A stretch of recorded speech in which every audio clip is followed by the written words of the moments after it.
Sanibonani ninjani, siyathemba ukuthi niyaphila. Today we are speaking about Julius Malema. We remember the fact ukuthi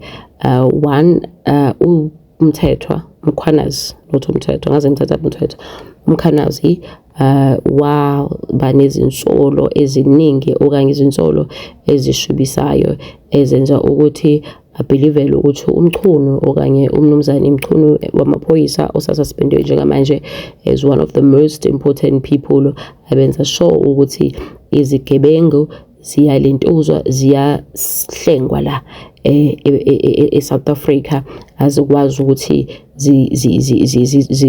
zilentuzwe zibanjwe because uyena uyaphinde as protect kwabe sekuthiwa ke akuvele ini akwenziwe ikomiti elizophenya ngale insolo lesikhashana nangempela ke ilungu le-ANC eParliament umolaphi Soviet uLekhanyane uyena kuzohola leli thimba ke ngemuva kokuthi uMalema enqabile uMalema ke uceliwe kwathiwa Malema besicela ukuthi uphathe leli komiti kube wena osihlalo ohamba phambili wonke umuntu areport kuyena wasithi uMalema cha hayi angeke ngikwazi ngizohlala kodwa khona kwekomiti kodwa angifuni ukuthi kube yimina ozobe sihamba phambili kuthe kusenjalo ke kwasekukhethwa ke ilungu le-ANC umolaphi Soviets wakalekhanyana kwathiwa uyena ke ozohola leli thimba ke lizobheka izinsolo zokuthi abaphathi bamaphoyisa abaphezulu bazama yini ukumisa umsebenzi obumayelana nokuphenya ngokubulwa kosopolitiki bakwaZulu Natal.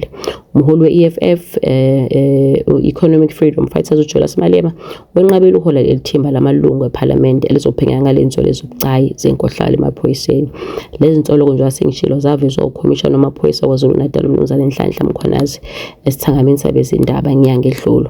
Mkhwanazi wathi ungqongqoshe wamaphoyisa uSenzo Mchunu nomphenyi omkhulu wobugebengu uShadrack Sibiya bazama ukuvala ithimba eliphenya ngokubulawa kosopolitiki.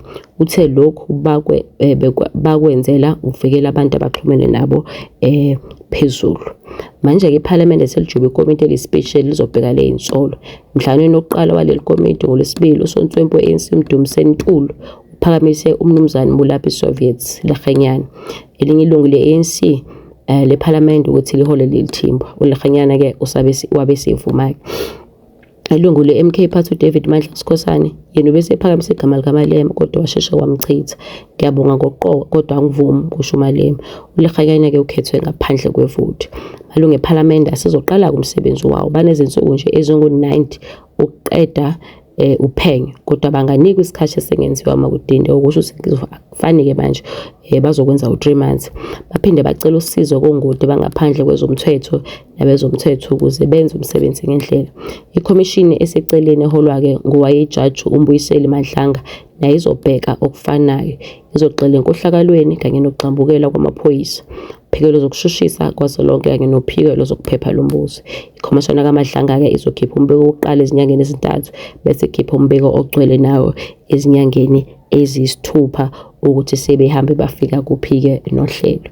Even though lento ke kuyischeme nje sokwenza imali kodwa ke we believe ukuthi South Africans we do need it especially after umkhwanazi esenze insolo engaka. And two, we have two police ministers right now which is lendiya lelifikile ngalazi kanye noSenzo Mchunu abaholelwayo ngokuthi babe kulesikhundla kodwa oyi1 ebengasebenzi because uMchunu is not fired but uMchunu has been put or given a special leave while the commission isaqhubeka. Kusho ukuthi commission ayisheshe uqale lo msebenzi lo 3 months mhlawumbe ithola umunye 3 months 6 months then emva lokho ke sizobe sesazi ukuthi uMchunu uyabuyela noma kabuyeli yini ukuze nemali yentengo yabantu base-South Africa yongeke kungakhwelwa abantu oyedwa abantu ababili ngesikhundla esisodwa kodwa kube kusebenza oyedwa. So that's how things are. In the meantime uRamaphosa wabuzwa ke ngesafety kaMkhwanazi wathi hayi uyiphoyisa lo for sure uyakwazi ukuthi ayivikele. Mkhwanazi hasn't said anything after this.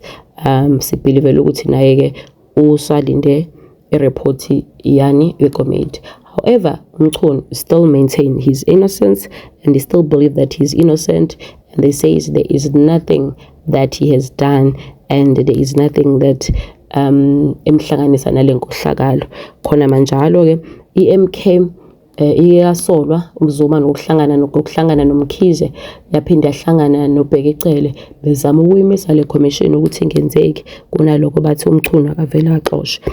According to our sources, Zuma ubeyimisa le commission just because he knows that he is also part of the inkohlakalo eyenzakala, but-ke abukho ubufakazi balokho as yet until the commission start iqala uphenyo layo, then we will know ukuthi Zuma involved, and did Zuma even try to make sure ukuthi this committee does not even start from the beginning ukuze-ke kuvalwe inkohla. South Africa is facing a lot of foreign nationals, a lot of drug issues, a lot of alcohol, and a lot of ukushushumbiswa kwabantu nokubulawa kwabantu kwesifazane, ukuthi njengamanje abantu abaningi abakwazi ukuthi baboshwe because abanama ID and akubona bala they are here in this country illegally and bangama illegal immigrants. Anyway, thank you so much for listening and thank you so much for tuning in, and let's wait as the commission starts.